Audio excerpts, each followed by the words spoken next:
If your aging parents are fairly healthy and want to move to an environment where they can enjoy some resort-style amenities, social events, and light housekeeping, where would you start your search? Independent living or assisted living? If you aren't sure, you aren't alone. By the end of today's video, you'll learn everything you need to know to understand why independent living could actually be the best option for someone in that kind of scenario. I'll also share our care assessment tool with you, which will actually recommend a senior living type based on the answers you provide. If you haven't met me yet in any of our other videos, which you can find on our channel, I'm Grace, and I'm with A Place for Mom. I help create articles, tools, and other resources seniors and their families can use to understand next steps in their retirement journey, whether it's how to start budgeting for senior care or how to tell the difference between community types, such as independent living and assisted living. The reason independent living could be a good fit for someone who is fairly healthy and independent, but wants to take advantage of some housekeeping, is because independent living does offer some services to residents, though they won't offer the same level of care you'd see in assisted living. In independent living, you may find housekeeping, home maintenance, concierge services, and complimentary transportation. But if you or a parent need help with bathing, grooming, going to the bathroom, and need to have all meals provided, assisted living would be a better fit. Assisted living offers care assistance with activities of daily living, so they're more equipped to focus on resident health than an independent living environment. This is the biggest difference between assisted living and independent living, and is a pretty quick way to knock a community type out of the running. Something to keep in mind is that assisted living services are elective and tailored to each resident. So it's very common for folks who don't need those types of services yet to go ahead and move into assisted living so that when they do want them, another move isn't necessary since those services are at the ready. I can't tell you all the times we hear from residents who say, "I wish I had moved here years earlier." And another note, this is especially relevant for couples when one partner needs more help than the other. Staff at independent living, on the other hand, are less caretakers and more cruise directors. They're more focused on making sure the campus is maintained and residents have everything they need to enjoy their lives. Services may be the biggest difference between independent and assisted living, but it isn't the only difference you need to understand when you're trying to compare these two settings. Imagine this scenario. Mom and dad are interested in community living because they want more time to focus on hobbies rather than chores like home or lawn maintenance. While they both love to cook, they want the option of having meals prepared for them on days when they just aren't feeling up to doing dishes or chopping vegetables. In this case, independent living could be a great fit because residents are able to dine at home or at the community's on-site restaurant. My mom's good friend Vicki just moved into independent living. She loves to cook, and not only can she prepare meals in her studio kitchenette, but she also has the use of the community's kitchen, and she loves cooking there.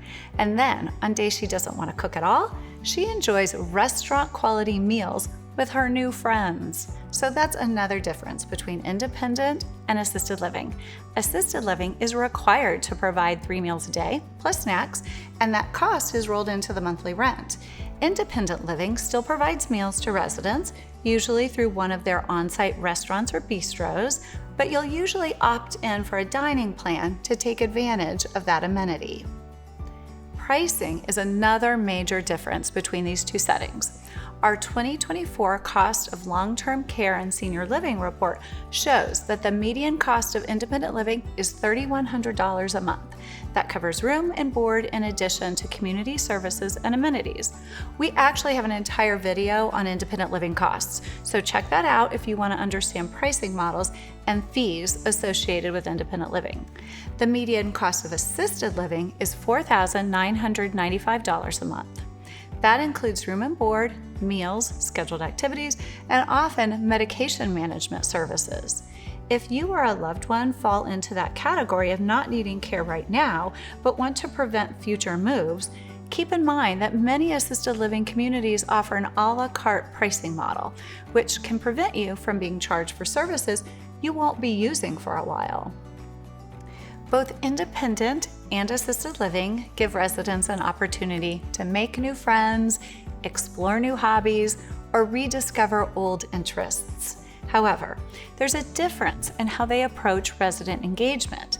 Independent living communities offer many activities for seniors to enjoy if they choose, like happy hour with a musical performance, wine tastings, outings, or in some cases, even golf tournaments.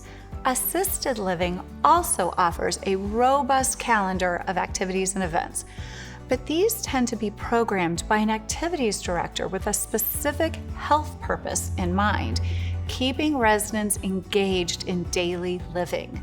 These activities are elective, just like they are in independent living, but for someone who would benefit from organized activities designed to keep them from declining, assisted living could be the better option.